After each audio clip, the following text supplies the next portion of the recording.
आखुनज़ादा चटान साहब। अऊज़ु बिल्लाहि मिनश शैतानिर रजीम, मेरी बिस्मिल्लाहिर मेंबर्स से रहमानिर सबसे रहीम। यही दरख्वास्त है क्योंकि जो भी एलोकेटेड टाइम था उससे काफ़ी आगे जा रहे हैं, तो इसलिए प्लीज़ इस चीज़ का शुक्रिया ख्याल रखें। जी मैडम स्पीकर कि आपने मुझे मौका दिया। मैं सबसे पहले वज़ीर आज़म पाकिस्तान, वज़ीर ख़जाना, स्टेट मिनिस्टर वज़ीर ख़जाना और इनके साथ जो लोग हैं उसको इस बजट पे मुबारकबाद देता हूँ।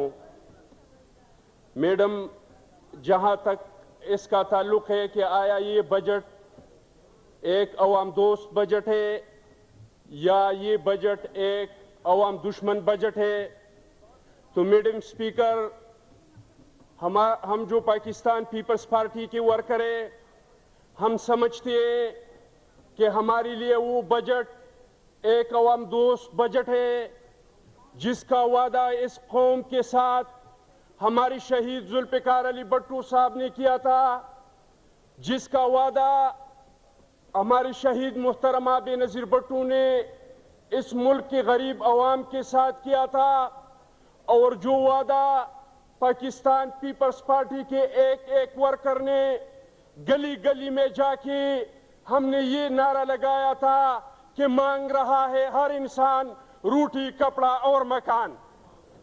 हमारा बजट वही बजट होगा, और हम समझते हैं कि तनकीद करना अपोजिशन का हक है, और उनको चाहिए कि हम जो भी गलत काम करें, इनको हक पहुंचता है कि वो हम पे तनकीद करें। लेकिन हम अपोजिशन से ये दरख्वास्त करते हैं कि जब भी आप लोग तनकीद करना चाहते हैं तो खुदारा बजट को पढ़कर इसमें जो है इसके ऊपर आप लोग आके तनकीद करें। मैं समझता हूं कि बजट के नाम पे कोई और मौजू उठाना और खामखा हुकूमत को जलील करना, हमारा मजाक उड़ाना, ये कौम के साथ न सिर्फ ये कि हमारे साथ ज्यादती है, बल्कि ये पूरे कौम और पूरे पाकिस्तान के साथ ज्यादती है।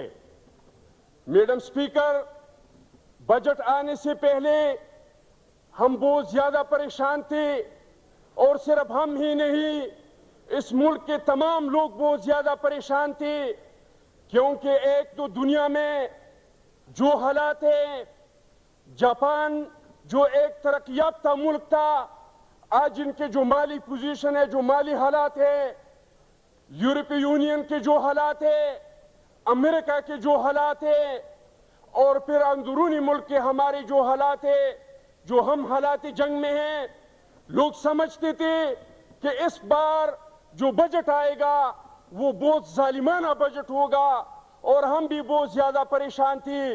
लेकिन जिस तरह का बजट आप सामने आया है, जिसमें सरकारी लोगों की तनख्वाहों को 50% बढ़ाया है, जिसमें कोई टैक्स नहीं है एजुकेशन पे, जिसमें सेहत पे कोई टैक्स नहीं है, और इसमें और जितनी बातें हैं, क्योंकि मुझे पता है कि अपोजिशन वालों को तो टाइम मिलता है, हमें बहुत थोड़ा सा टाइम मिलता है, और मुझे अपने ट्राइबल के हालात पे भी बात करनी है, तो इसलिए मैं डिटेल में नहीं जाता हूं। लेकिन मैं इस बजट पे वज़ीर आज़म पाकिस्तान, सदर पाकिस्तान और वज़ीर खजाना और इनके साथ जो लोग थे, मैं इस पे मुबारकबाद देता हूं। मैडम स्पीकर, हम जो इस मुल्क में ये जमहूरी हुकूमत जो बना था, इस वक्त हम हालात जंग में थे।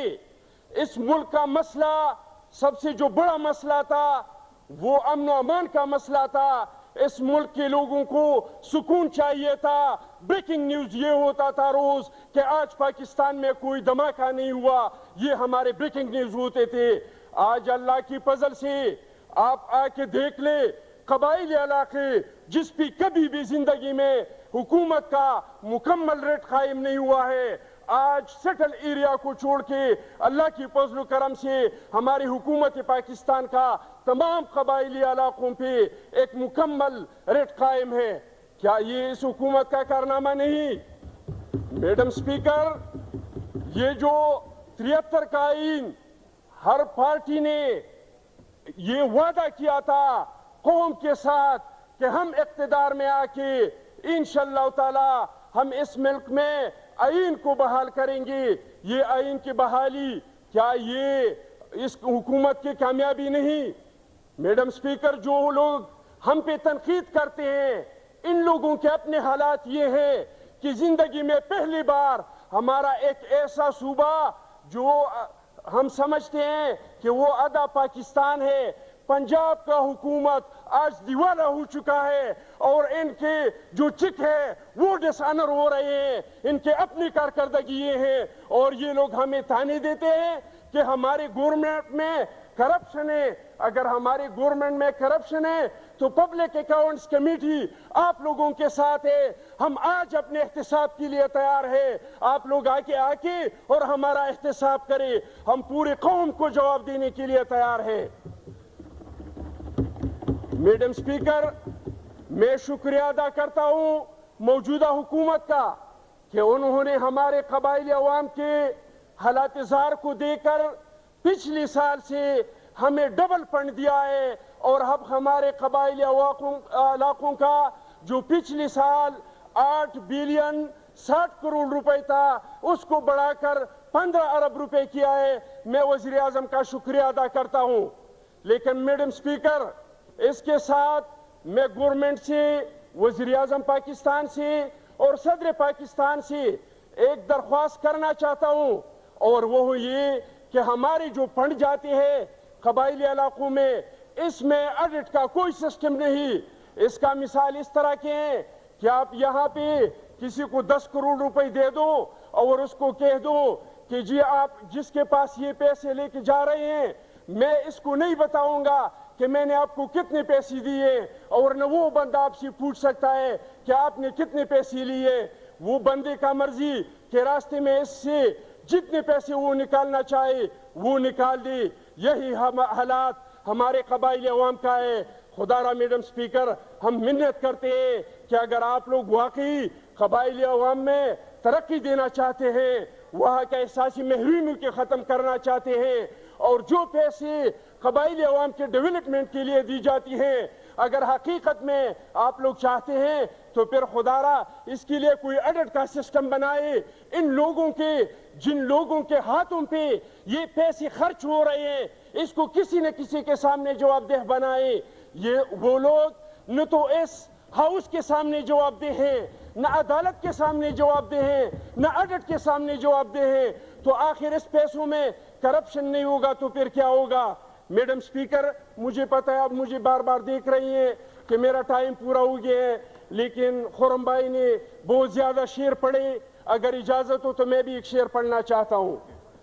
اگلا رہے ہیں آگ لبی نغمگیر پہ ہم، خاموش کیا رہیں گے زمانے کے ڈر سے ہم.